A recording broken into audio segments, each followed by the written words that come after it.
Ak neexistujú racionálne argumenty a logické vysvetlenia, prídu na rad klamstvá, fámy a odvádzanie pozornosti. A presne to môžeme vidieť aj v poslednom čase v Humennom. Namiesto toho, aby si zainteresovaní hájili svoje úspechy a neúspechy a rozumne vysvetlili nesplnené sľuby z predchádzajúceho obdobia, tak sa snažia ľudí zavádzať.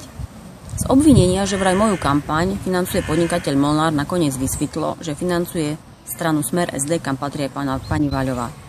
Je to smutné, falošné a zdá sa mi to, že si z ľudí len robia posmech.